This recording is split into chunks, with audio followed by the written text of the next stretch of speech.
Hello दोस्तों, आप सभी का स्वागत है हमारे YouTube channel money mode pro पर, जहां आपको रोज नई नई बैंकिंग और फाइनेंशियल जानकारी उपलब्ध करवाई जाती है। यदि आने वाले साल में आप घर खरीदने की योजना बना रहे हैं तो इससे पहले आपको होम लोन से जुड़ी 11 जरूरी शर्तों को जान लेना चाहिए, जिससे कि आपको बहुत सारी फायदा होंगी। घर खरीदने के लिए सावधानी पूर्वक योजना और निवेश की आवश्यकता होती है। मुख्य होम लोन शर्तों में मूल राशि, ब्याज दरें, EMI लोन अवधि, प्रोसेसिंग फी और LTV अनुपात शामिल होते हैं। इन पहलुओं को समझने से उधारकर्ताओं को सही निर्णय लेने और अपने वित्त को प्रभावी ढंग से प्रबंधित करने में मदद मिलती है। भविष्य में समस्याओं से बचने के लिए होम लोन उधारकर्ताओं को होम लोन से संबंधित सभी शर्तों के बारे में पता होना चाहिए। घर खरीदना जीवन के सबसे महत्वपूर्ण निर्णयों में से एक हो सकता है, जिसके लिए वर्षों की योजना और निवेश की आवश्यकता होती है। जहाँ कई लोग अपने सपनों के घर खरीदने के लिए निवेश और बचत पर निर्भर रहते हैं, वहीं अन्य लोग अपने घर की खरीदी के लिए ऋणदाताओं से धन उधार लेते हैं। होम लोन एक महत्वपूर्ण दायित्व है और इसके प्रमुख पहलुओं की जानकारी उधारकर्ताओं को सही निर्णय लेने में मदद कर सकती है। सबसे पहले बात करते हैं होम लोन की शर्तें। चूंकि आने वाले वर्ष में बहुत से लोग अपने सपनों का घर खरीदने की योजना बना रहे हैं, इसीलिए यहाँ 11 सबसे आवश्यक और जरूरी शर्तें बताई जा रही हैं, जिन्हें होम लोन लेने वालों को अवश्य जान लेना चाहिए। मूलधन यानी कि प्रिंसिपल अमाउंट। मूल राशि वह राशि है जो आपने अपने घर के लिए ऋणदाता से उधार ली। इस राशि में ब्याज शुल्क शामिल नहीं होता है। उदाहरण के लिए, यदि आप 30 लाख रुपए मूल्य की संपत्ति खरीदने की योजना बना रहे हैं और 10 लाख रुपए की अग्रिम भुगतान यानी कि एडवांस पेमेंट करना चाहते हैं, तो आप ऋणदाता से 20 लाख रुपए उधार लेंगे, जो कि मूल राशि होगी। आपके लोन की मूल राशि ही उसकी EMI और अवधि निर्धारित करेगी। लंबे समय के लिए उधार ली गई मूल राशि अधिक होने पर आपके लोन पर EMI का भुगतान अधिक हो सकता है, इसलिए आप इसे सोच समझ कर ले।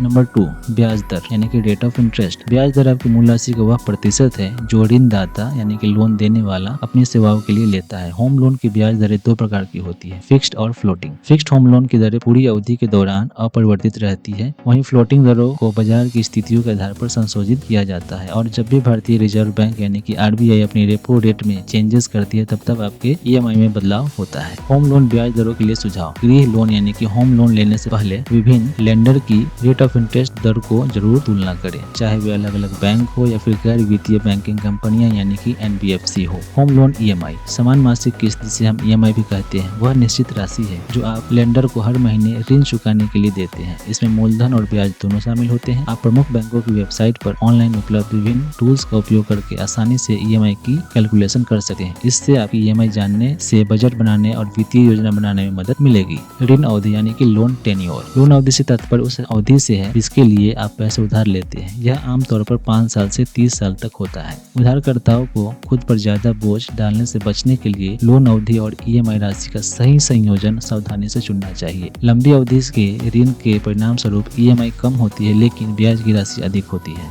जबकि छोटी अवधि के ऋण के परिणाम स्वरूप EMI बढ़ सकती है, लेकिन ब्याज का भुगतान कम हो जाता है। अब बात करते हैं प्रोसेसिंग फीस की। प्रोसेसिंग फीस आपके लोन आवेदन को प्रोसेस करने के लिए लेंडर को दिया जाने वाला एक मुफ्त शुल्क है। यह आमतौर पर लोन राशि का 1% या एक निश्चित शुल्क होता है, जो 0.25% से लेकर के 1% या कहीं कहीं इससे अधिक भी होता है। LTV यानी कि लोन टू वैल्यू रेशियो। घर की पूरी कीमत चुकाना हमेशा संभव नहीं होता है, क्योंकि यह इस बात पर निर्भर करता है कि ऋणदाता यानी कि लेंडर कितना देने को तैयार है। यहीं पर LTV अनुपात काम आता है। LTV अनुपात संपत्ति के मूल्य का वह प्रतिशत है जिसे ऋणदाता लोन के माध्यम से वित्त पोषित करने को तैयार होते हैं। एग्जाम्पल के लिए, यदि किसी संपत्ति की कीमत 70 लाख है और बैंक 35 लाख की पेशकश करता है कि आपको 35 लाख ही दे सका है, तो LTV का अनुपात 50% हो जाता है। जब LTV अनुपात कम होता है तो उधारकर्ताओं को एक बड़ा अग्रिम भुगतान करना पड़ता है, जो संपत्ति खरीदते समय किया जाने वाला पहला प्रारंभिक भुगतान होता है। पूर्व भुगतान और फौजदारी शुल्क, जिसको हम लोग प्री पेमेंट के नाम से जानते हैं। प्री पेमेंट एक विकल्प है जिसमें लोन की अवधि पूरी होने से पहले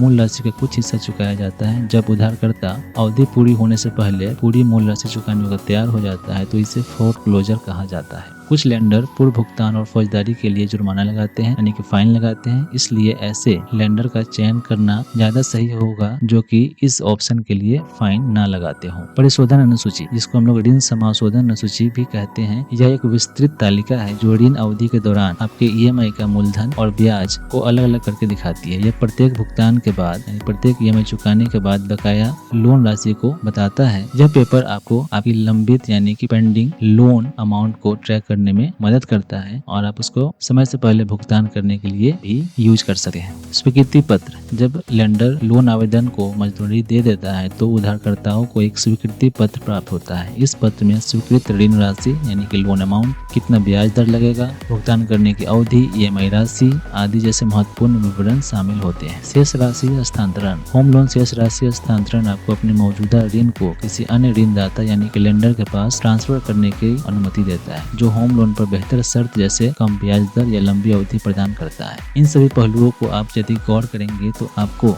अपनी संपत्ति लेने और उसके हिसाब से अपने पैसों का सही से प्रबंधन कर पाएंगे, जिससे कि आपको आने वाले समय में कोई दिक्कत नहीं होगी। तो दोस्तों इस वीडियो में बस इतना ही। वीडियो कैसी लगी जरूर कमेंट करें, लाइक करें, शेयर करें और चैनल पर पहली बार आए हैं तो चैनल को सब्सक्राइब करना ना भूलें। फिर मिलते हैं ऐसे वीडियो में, तब तक के लिए धन्यवाद।